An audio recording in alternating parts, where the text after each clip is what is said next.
Hi అండి. ఈరోజు మా ఊర్లో చాలా ప్రత్యేకమైన పని చేస్తున్నాం. వేసవి వచ్చిందంటే తప్పకుండా చేసే బియ్యపు పిండి వడియాలు పెడుతున్నాం. చిన్నప్పటి జ్ఞాపకాలు గుర్తు చేసే ఈ సాంప్రదాయాన్ని మీతో మేము పంచుకోబోతున్నాం. మరి ఈ వీడియోని చివరి వరకు చూడండి. హాయ్ అండి, నమస్తే, welcome back to our channel. వేసవికాలం వచ్చిందంటే మా పల్లెటూరులో ఒక ప్రత్యేకమైన సందడే మొదలవుతుందని చెప్పుకోవాలి. ఇంట్లో చేసిన వడియాల రుచి, ఆ ఆనందం వేరే లెవెల్.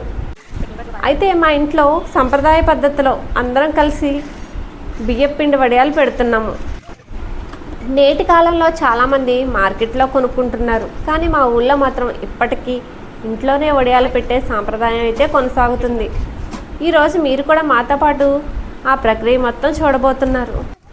ఉదయాన్నే లేచి వడియాల కోసం కావాల్సిన పదార్థాలన్నీ సిద్ధం చేసుకున్నాము. వడియాలు పెట్టాలంటే ఎండ చాలా ముఖ్యం. అందుకే ఎండ బాగా ఉండే రోజు చూసుకుని ఈ పని మొదలు పెడతాము. ఇప్పుడు మా ఇంటి ఆవరణలో అందరం కలిసి వడియాలు పెడుతున్నాం. పెద్దవాళ్ళు, చిన్నవాళ్ళు అందరూ కలిసి చేస్తుంటే ఆ సరదానే వేరుగా ఉంటుంది కదా. పల్లెటూళ్ళలో ఇలాంటి పనులు కేవలం వంట పనులు కాదు, కుటుంబ సభ్యులు, పక్క వాళ్ళతో కలిసి గడిపే అందమైన సమయం అని కూడా చెప్పుకోవచ్చు. ఈ పనిని అనుభవం ఉన్న వాళ్ళు చాలా వేగంగా చేస్తారు. మేము ఇంకా నేర్చుకుంటూనే ఉంటున్నాం. కట్టెల పొయ్యి మీద ఉడుకుతున్న ఈ వడియాల పిండిని శుభ్రంగా కడిగిన ప్లాస్టిక్ షీట్ కానీ లేదా చీర గుడ్డల మీద కానీ వడియాల్లా పెడతాము. ఇలా ఒక్కొక్కటి ఓపికగా పెట్టాలి. తర్వాత వాటిని ఎండలో బాగా ఆరబెడతాము. 1 లేదా 2 రోజులు మంచి ఎండ తగిలితే వడియాలు గట్టిపడి తయారవుతాయి. గలగలమని సౌండ్ వచ్చేస్తూ ఉంటాయి. తర్వాత వాటిని జాగ్రత్తగా తీసి డబ్బాల్లో నిల్వ చేసుకుంటాము. అవసరమైనప్పుడు నూనెలో వేయించి తింటే చాలా రుచిగా ఉంటాయి. ఇంట్లో చేసిన వడియాల రుచి కూడా ప్రత్యేకంగానే ఉంటుంది.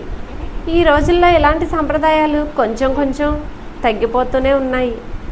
కానీ మన పెద్దలు నేర్పిన ఈ పద్ధతులను మనం కొనసాగిస్తే వచ్చే తరాలకు కూడా తెలుస్తాయి. పల్లెటూరు జీవితం అంటే కేవలం పొలాలు, పంటలే కాదు. ఇలాంటి చిన్న చిన్న ఆనందాలు, కుటుంబ సంబంధాలు, సాంప్రదాయాల కలయిక.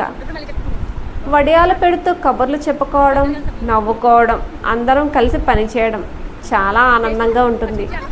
ఇలాంటి రోజులు జీవితాంతం గుర్తుండిపోతాయి. మీ ఊళ్ళో కూడా వడియాలు పెడతారా?